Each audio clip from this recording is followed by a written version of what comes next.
Hello दोस्तों, the knowledge hub पे आपका स्वागत है। और मैं आज के इस वीडियो में लेकर आया हूँ vice president of India, Bharat के उपराष्ट्रपति।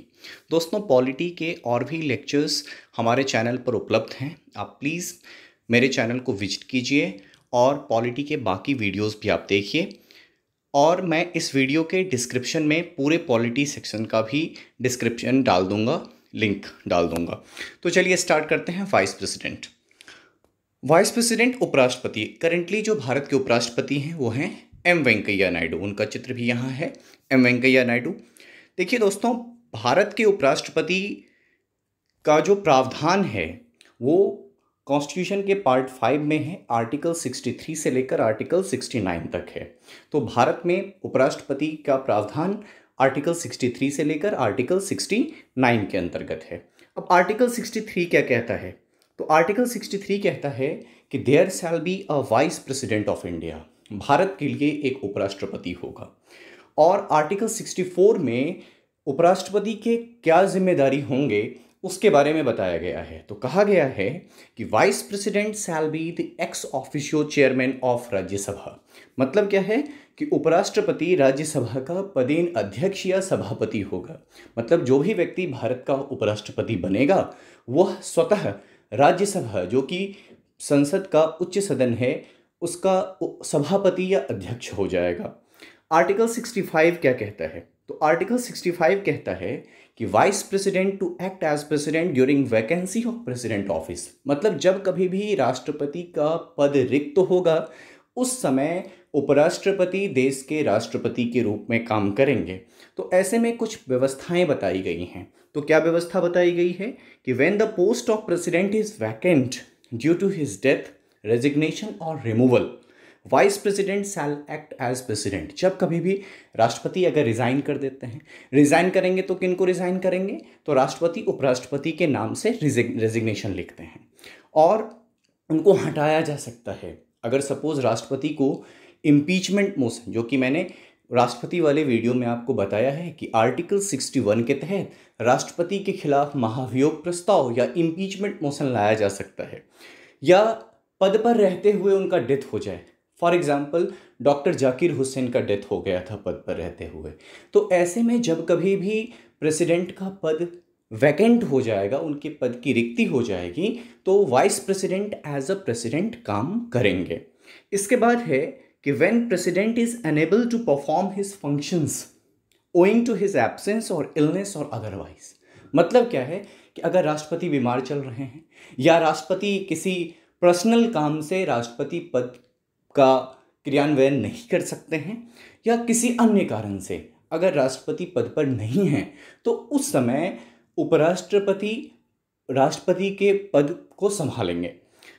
इसके बाद है कि vice president acting as president will get every power and privileges of the president. मतलब ये चीज़ बहुत ही ध्यान रखने वाली है कि जिस समय उपराष्ट्रपति भारत के राष्ट्रपति के रूप में काम कर रहे हैं, तो उस समय राष्ट्रपति को मिलने वाली सारी सुख सुविधाएं, उनको मिलने वाले सारे प्रिविलेजेस एंड पर्क्स, सारे इमोल्यूमेंट्स राष्ट्रपति को जो मिलते हैं वो उपराष्ट्रपति को भी मिलेंगे। और इस समय जिस समय वो उपराष्ट्रपति भारत के राष्ट्रपति के रूप में काम कर रहे हैं, उस समय वो राज्यसभा के सभापति नहीं रहेंगे। ये ध्यान रखना है कि जब कभी भी भारत के उपराष्ट्रपति, the vice president of India, works as a president of India, he will not be the chairman of Rajya Sabha. जब कभी भी भारत के उपराष्ट्रपति भारत के राष्ट्रपति के रूप में काम करेंगे, वो राज्यसभा के सभापति नहीं रहेंगे। इसके बाद है आर्टिकल 66 क्या कहता है? तो आर्टिकल 66 कहता है इलेक्शन ऑफ वाइस प्रेसिडेंट। मतलब उपराष्ट्रपति के चुनाव की प्रक्रिया क्या होगी, जब उनको चुना जाएगा तो उस समय किस तरह की व्यवस्थाएं होंगी। तो पहला चीज़ ये है कि उनको चुनेगा कौन? तो vice president shall be elected by the electoral college consisting the members of both the house of parliament. मतलब क्या है कि उपराष्ट्रपति के चुनावी प्रक्रिया में दोनों ही सदन, राज्यसभा और लोकसभा के सभी सदस्य भाग लेते हैं। मतलब इलेक्टोरल कॉलेज जो है उपराष्ट्रपति का, उसमें मेंबर ऑफ पार्लियामेंट्स ही हैं केवल, राष्ट्रपति की तरह नहीं है। राष्ट्रपति में क्या है कि इलेक्टेड मेंबर्स ऑफ लोकसभा और राज्यसभा हैं और elected members of state legislative assemblies है इंक्लूडिंग दिल्ली और पुडुचेरी। तो यहाँ पर elected members of legislative assembly वाली बात नहीं है और साथ के साथ यहाँ पर इलेक्टेड मेंबर नहीं है। मतलब क्या है कि लोकसभा और राज्यसभा के नॉमिनेटेड मेंबर्स भी भाग ले सकते हैं उपराष्ट्रपति के चुनाव में। इसके बाद क्या है कि vice president shall not be member of either house of parliament. मतलब क्या है कि उपराष्ट्रपति दोनों सदनों में से किसी भी सदन के सदस्य नहीं होने चाहिए। और इसके बाद है कि कोई भी व्यक्ति अगर भारत का उपराष्ट्रपति बनना चाहता है तो उसकी लिए कुछ कंडीशंस हैं उसके लिए कि क्या क्या टर्म्स एंड कंडीशंस हैं, जैसे कि वो भारत के नागरिक हों, he must be citizen of India, साथ के साथ उनकी आयु 35 वर्ष पूरी हो चुकी हो, he has completed the age of 35 years, और वो किसी भी लाभ के पद पर ना हो। लाभ के पद या ऑफिस ऑफ प्रॉफिट का ये मतलब है कि ऐसी व्यवस्थाएं या ऐसा इंस्टीट्यूशन जो कि गवर्नमेंट के फाइनेंस से नहीं चलता हो, चाहे राज्य सरकार या केंद्र सरकार, जो भी संस्था गवर्नमेंट से डायरेक्टली या इनडायरेक्टली फाइनेंस नहीं होती हैं वो लाभ के पद के अंतर्गत नहीं आती हैं।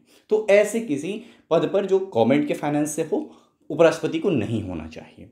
साथ के साथ एक चीज़ और है कि वो एलिजिबल हों राज्यसभा के सदस्य बनने के लिए। राष्ट्रपति को एलिजिबल होना है लोकसभा के सदस्य बनने के लिए और उपराष्ट्रपति को एलिजिबल होना है राज्यसभा के सदस्य होने के लिए। मतलब क्या है कि राज्यसभा के सदस्य के लिए जो मिनिमम रिक्वायरमेंट है वो राष्ट्रपति ग्रहण करते हों।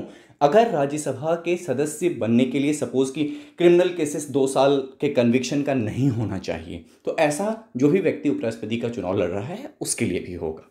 इसके बाद है आर्टिकल नंबर 67।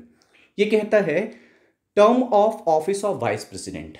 मतलब क्या है उपराष्ट्रपति के पद की अवधि। देखिए उपराष्ट्रपति जिस दिन भारत के उपराष्ट्रपति के रूप में शपथ लेंगे उस दिन से लेकर 5 वर्ष तक भारत के उपराष्ट्रपति वो बने रहेंगे।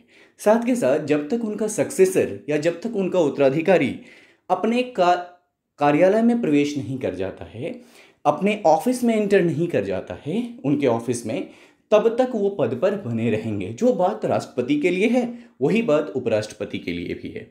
इसके बाद एक और चीज़ कि वाइस प्रेसिडेंट जो हैं जब भी रेजिग्नेशन उनका होगा, रिज़ाइन अगर करेंगे, तो प्रेसिडेंट को उनका जो लेटर होगा वो टू द प्रेसिडेंट होगा। ठीक उसी तरह जिस तरह से प्रेसिडेंट जब रेजिग्नेशन लिखेंगे तो वाइस प्रेसिडेंट के नाम से लिखेंगे और उनको हटाया जा सकता है। लेकिन यहाँ पर एक चीज़ देखने वाली बात है कि इनको हटाने में विशेषाधिकार है राज्यसभा का, कि राज्यसभा अगर इनके खिलाफ प्रस्ताव लाती है और उस प्रस्ताव को बहुमत से पारित कर लिया जाता है और उसको लोकसभा द्वारा एग्री कर लिया जाता है तो उपराष्ट्रपति को हटाया जा सकता है। मतलब यहाँ पर विशेषाधिकार किसका है, तो राज्यसभा का। ऐसा रेजोल्यूशन जो है वो राज्यसभा में ही लाया जा सकता है, लोकसभा में नहीं लाया जा सकता है उपराष्ट्रपति को हटाने के लिए जो प्रस्ताव है। इसके बाद एक और चीज़, आर्टिकल नंबर 68 में उनके वैकेंसी की बात की गई है कि time of holding election to fill the vacancy in the office of vice president. देखिए जिस तरह से प्रेसिडेंट के समय अगर पद वैकेंट होता है तो कितने दिन में चुनाव करवा लेना चाहिए, तो जनरली ये लिखा हुआ है कि उनके जो भी व्यक्ति अभी उपराष्ट्रपति हैं, मान के चलिए कि अभी वेंकैया नायडू उपराष्ट्रपति हैं 2022 तक, तो जिस डेट को उनका टर्म कंप्लीट हो रहा होगा उससे पहले चुनाव करवाना मैंडेटरी है, उससे पहले चुनाव करवाना मैंडेटरी है, ताकि अपने पास वेंकैया नायडू के सक्सेसर मौजूद हों। इसके साथ साथ एक और चीज़ कि सपोज आकस्मिक कभी पद वैकेंट होता है तो ये टर्म है कि जब कभी भी उपराष्ट्रपति का पद वैकेंट हो जाएगा तो उस केस में 6 महीने के भीतर इलेक्शन जनरली होना है, उसमें 6 महीने के भीतर जनरली इलेक्शन होना है। और चूंकि उपराष्ट्रपति पद का कोई पर्सनल यूज़ नहीं है, मतलब केवल उपराष्ट्रपति का कोई पर्सनल फंक्शन नहीं है, उनका फंक्शन एज अ राज्यसभा के चेयरमैन के रूप में है। तो जब वो नहीं है तो उस समय राज्यसभा के उपसभापति जो होंगे, जो डेप्यूटी चेयरमैन ऑफ राज्यसभा होंगे, वो as a chairman of Rajya Sabha काम करेंगे और उपराष्ट्रपति का पद वैकेंट रह सकता है। जैसे राष्ट्रपति का पद वैकेंट नहीं रह सकता है, vice president will take care of it. जब कभी भी राष्ट्रपति नहीं होंगे लेकिन उपराष्ट्रपति का पद ऐसे में जब कभी भी ऐसा इमरजेंसी सिचुएशन होता है तो कुछ दिनों के लिए वैकेंट रह भी सकता है। अब एक चीज़ और है कि आर्टिकल 69 में ये लिखा हुआ है कि oath and affirmation of by the vice president, जैसे आर्टिकल 60 में है प्रेसिडेंट का, वैसे ही आर्टिकल 69 में है वाइस प्रेसिडेंट का। तो दोस्तों, वाइस प्रेसिडेंट ऑफ इंडिया, ये पॉलिटी का बहुत ही इंपॉर्टेंट टॉपिक। कुछ चीज़ें और आपको बताता हूँ, जैसे फर्स्ट वाइस प्रेसिडेंट जो हैं वो कौन है? Sarvepalli Radhakrishnan. First vice president of India Sarvepalli Radhakrishnan, और करंट में है एम वेंकैया नायडू, और इससे पहले 10 साल तक रहे थे हामिद अंसारी। तो इसके साथ ही पॉलिटी का ये वाइस प्रेसिडेंट का लेक्चर समाप्त होता है।